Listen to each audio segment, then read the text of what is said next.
하나님 말씀 누가복음 4장 40절로 44절 교독하시고 마지막 44절 함께 읽도록 하겠습니다. 해질 무렵에 사람들이 온갖 병자들을 데리고 나오매 예수께서 일일이 그 위에 손을 얹으사 고치시니 여러 사람에게서 귀신들이 나가며 소리질러 이르되 당신은 하나님의 아들입니다. 예수께서 꾸짖으사 그들이 말함을 허락하지 아니하시니 이는 자기를 그리스도인 줄 알리로라. 날이 밝음에 예수께서 나오사 한적한 곳에 가시니 우리가 찾다가 만나서 자기들에게서 떠나시지 못하게 만류하여 하매 예수께서 이르시되 내가 다른 동네들에서도 하나님의 나라 복음을 전하여야 하리니 나는 이 일을 위해 권하심을 받았노라 하시고 갈릴리 여러 회당에서 전도하시더라. 아멘. 결정하기에 앞서 합당한 사람과 상의한다라는 제목으로 함께 은혜를 나누겠습니다. 7월 우리가 훈련하고 있는 품성은 유용성입니다. 쓸모있는 사람, 하나님께 쓸모있는 사람이 되기 위해서 남을 섬기는 사람이 되어야 되는데 남을 섬기기 위해 일정과 우선순위를 양보하는 품성입니다. 이제 오늘까지 10번째 실천사항인데, 첫 번째 누구를 섬길지 정한다. 두 번째 언제든지 섬길 준비를 한다. 남보다 가족을 먼저 섬긴다. 주는 자가 된다. 나보다 남을 먼저 생각한다. 무엇이 필요한지를 해야 된다. 피하지 않고 도울 길을 찾는다. 부름받을 때를 대비한다. 섬길 기회를 기뻐한다. 결정하기에 앞서 합당한 사람과 상의한다입니다. 특별히 이제 오늘부터 마지막 3일 동안은 어떤 일을 결정하기에 앞서서 합당한 사람, 하나님의 뜻대로 잘 살고 있는 사람과 상의하는 것이 필요합니다. 예수님의 사역은 크게 세 가지입니다. 가르치시고 고치시고 전도하시고, 가장 주된 사역은 전도라고 말씀드릴 수 있는데 복음을 전하는 것, 이 전도를 위해서 가르치시고 또한 많은 병자들을 고치셨죠. 예수님의 사역은 모든 준비가 완벽하게 끝나고 난 후에 시작이 되었습니다. 철저하게 하나님의 때가 있었고 그 하나님의 때를 예수님께서는 기다리셨고 때가 되셨을 때에 세례를 받으셨고 성령에게 이끌려서 40일 동안 금식하시고 성령에 이끌려서 광야로 나가셔서 사단에게 시험도 받으시고 승리하셨습니다. 그리고 난 다음에야 비로소 사역을 시작하셨는데 첫 번째 하신 말씀이 회개하라 천국이 가까워졌다라는 복음이었습니다. 이 복음이 증거될 때에 자연스럽게 많은 사람들이 몰려들게 되었고 병든 자들을 고치셨죠. 첫 번째 기적은 갈릴리 가버나움에서 말씀을 전하실 때에 귀신이 쫓겨나가게 되는, 귀신 들린 자가 온전하게 되는 그 사건이 첫 번째 기적이었습니다. 그 기적에 이어서 두 번째로는 베드로 장로의 열병을 고치셨죠. 그리고 이제 안식일의 규례 때문에 주님 앞에 나오지 못했던 사람들이 안식일이 지나고 해가 저무니까 예수님께 나와왔어요. 아주 많은 사람들이 몰려들었고 해가 뜰 때까지 많은 사람들을 고치셨다라는 것이 오늘 본문 39절까지의 내용입니다. 계속해서 사람들이 몰려드니까 그 북적거리는 가운데에 예수님께서 그 자리를 조용히 나오셨어요. 그때 사람들이 예수님이 떠나신 줄 알고 찾아 나왔습니다. 그리고 예수님을 만나서 예수님께 떠나지 마시고 우리와 함께 계셨으면 좋겠습니다. 자기들과 함께 있으면 얼마나 좋겠어요. 좋은 말씀도 듣고 그리고 병든 사람 있으면 다 나으니까. 근데 그때 예수님께서 말씀하시죠. 43절에 보면 내가 다른 동네들에도 가서 이 복음을 전해야 할 것이다. 나는 이 일을 위해서 보내심을 받았다 라고 말씀하시고 다른 동네로 가셔서 회당에서 전도하셨다 라고 말씀하고 있습니다. 그런데 하나님의 일하심을 보면 조금 이해가 안 되는 부분들이 좀 많이 오늘 본문에만 해도 두 가지 정도가 나옵니다. 첫 번째로는 귀신들이 예수님을 그리스도시다라고, 당신은 하나님의 아들 그리스도이십니다라고 그렇게 이야기할 때에 허락하지 아니하셨다라고 말씀하고 있어요. 그러면 이 귀신 들린 사람이 몰라서 그러느냐? 그렇지 않습니다. 41절 하반절에 보면 이는 자기를 그리스도인 줄 알미르라 라고 그렇게 말씀하고 있어요.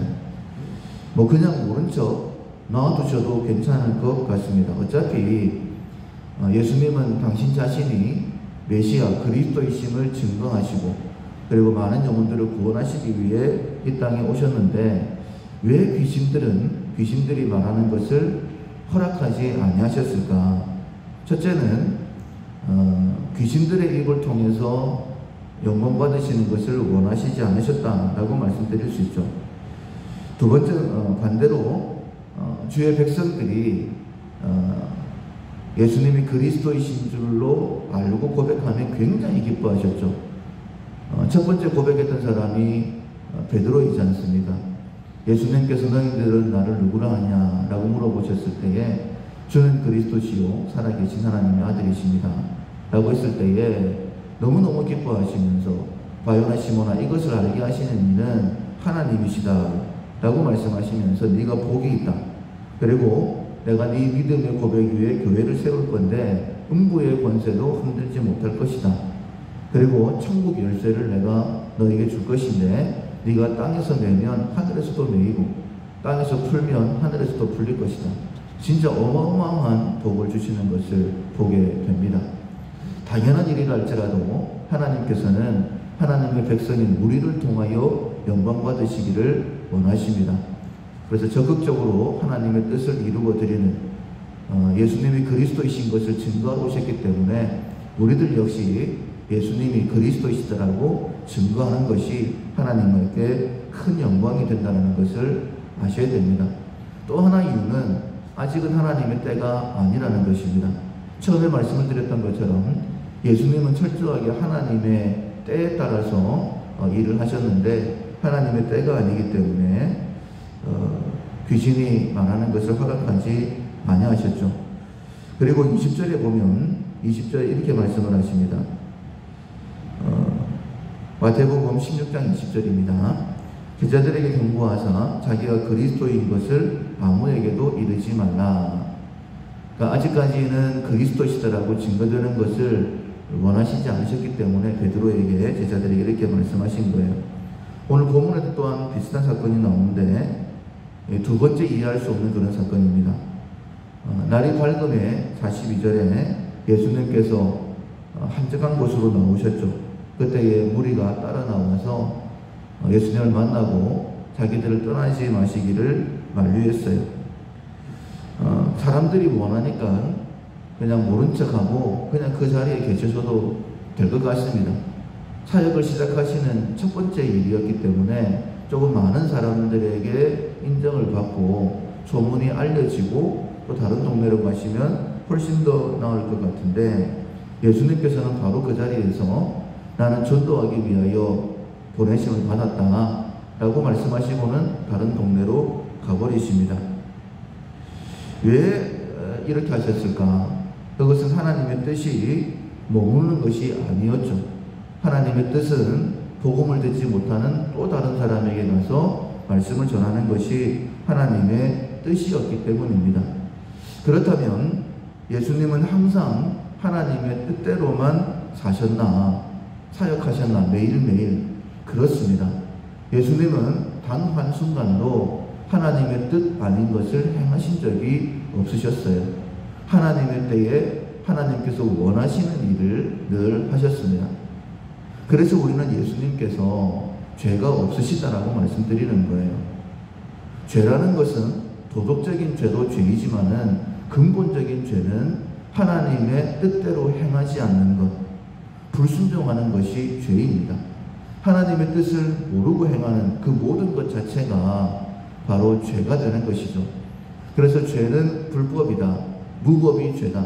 하나님의 뜻 없이, 하나님의 법 없이 자기의 생각대로 살아가는 것이 죄다라고 분명히 말씀하신 거예요.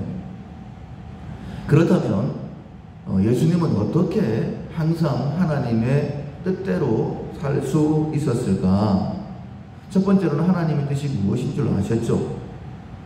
빌립보서 2장에 보면 자기 자신을 낮추시고 또 낮추시고 우리를 섬기시고 그리고 십자가에 돌아가시는 것, 대속의 사역을 이루시는 것이 하나님의 뜻, 그 큰 하나님의 뜻을 알고 계셨다라는 거예요. 또 하나는 매일매일 하나님의 뜻을 알기 위해서 늘 기도하셨던 모습을 보게 됩니다. 연약한 육신을 갖고 계시기 때문에 언제나 기도하셨죠. 대표적인 모습이 겟세마네 동산에서 예수님은 이 잔이 지나가기를 원하셨지만은 하나님의 뜻이 십자가를 지시는 것이었기 때문에 하나님의 뜻을 다시 한 번 더 구하고 그 뜻을 마음에 새기시고 십자가를 향해 가자 이렇게 말씀하셨던 것을 봅니다. 시편 119편 105절에 보면 주의 말씀은 내 발의 등이요 내 길의 빛이니라. 말씀으로 내 길이 환하게 비춰져야 되겠지만은 또 걸음걸음마다 말씀이 내 발의 등이 될 수 있도록 언제나 하나님의 뜻을 구하는 기도가 우리 가운데 있어야 됩니다. 예수님처럼 우리 역시 천국을 향해 나아가는 큰 목표는 정해져 있죠. 그러나 한 걸음 한 걸음 나아갈 때마다 하나님의 뜻이 무엇입니까? 때로는 하나님의 뜻인 줄은 아는데 내 생각과 다를 때도 있을 거예요. 그럴 때는 또 기도하면서 하나님의 뜻을 내 마음에 새기고 살아간다면 우리 역시 언제나 하나님의 뜻을 이루어드리는 삶을 살 수 있습니다. 특별히 우리가 몇 주에 걸쳐가지고 유영성이라는 것, 그것은 섬김이다 라고 말씀을 들었죠. 근데 섬기려고 하면 내 뜻대로 되지 않는, 내 생각과는 다를 때가 많이 있습니다. 그럴 때에도 늘 기도하면서 하나님 섬기는 것이 하나님의 뜻이죠. 이 자리에서 어떻게 섬기면 되겠습니까? 어떻게 해야 되겠습니까? 라고 하나님 앞에 늘 여쭤보게 되어지면 우리 역시도 주님을 본받아서 섬기는 삶을 살게 될 것입니다. 특별히 여호와를 경외하는 것, 하나님의 말씀대로 사는 것이 지혜이고 지식이다 라고 말씀하셨습니다. 내 주변에 하나님의 뜻을 깨닫게 해주고 또 도와줄 만한 많은 믿음의 사람들이 있어요. 그래서 어떤 일을 결정하기 전에 먼저는 나도 기도하고 또 내 주변에 믿음의 결정을 도와줄 만한 사람에게 또 항상 의논하고 이렇게 해서 하나님의 뜻을 온전히 이루어 드릴 수 있는 우리 모두가 될 수 있기를 주님의 이름으로 축원합니다. 아멘. 찬송가 338장 내 주를 가까이 하게 함은 338장입니다. 내 주를 가까이 하게 함은 십자가 심 같은 고생이나 내 길생 소원은 늘 찬송하면서 주께 떠나가기 원합니다. 내 고생하는 것 옛 야곱이 돌베개 백고장 같습니다. 꿈에도 소원이 늘 찬송하면서 주께 더 나아가기 원합니다. 천성에 가는 길 험하여도 생명길 되나니 은혜로다. 천사 날 부르니 늘 찬송하면서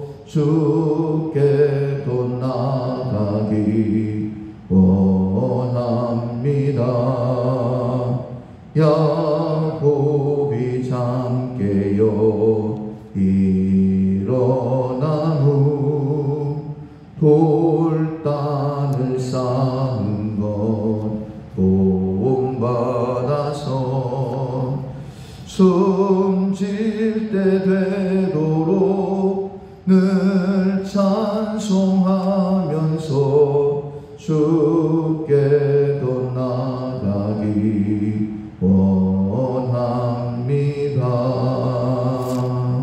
아멘. 말씀을 기억하면서 하나님의 뜻대로 행하기 위하여, 섬기기 위하여 결정하기에 앞서 합당한 사람과 의논하는 지혜가 우리 가운데 있겠다라고 먼저 자기 자신을 위해 기도하시고, 우리의 섬김을 통해 먼저는 가정이, 우리 밀락교회를 통하여 이 땅이 하나님의 은혜를 경험케 해달라고 기도하시고, 특별히 온 세상의 어려움 가운데 있습니다. 교회가, 성도가 그 역할을 잘 감당해서 많은 사람들이 이 어려움 때에 오히려 하나님 앞에 나오는 자가 많게 해달라고 기도해 주시고, 우리 밀락의 성도들 가운데 연약하신 분들이 있습니다. 이름을 불러가시면서 하나님 영육이 강건할 수 있도록 하나님의 주시는 기회를 통하여서 주신 사명 감당해 달라고 기도하시고, 그동안 이제 우리 십자가가 2개였는데 안전장애 문제로 오늘 구건물 십자가를 답을 철거하게 됩니다. 모든 공사 진행 가운데에 하나님 은혜를 베풀어 달라고, 그리고 마무리 또 방수 공사까지 잘 진행되게 되라고 기도하시고, 각자 기도 제목으로 기도하시기 바랍니다.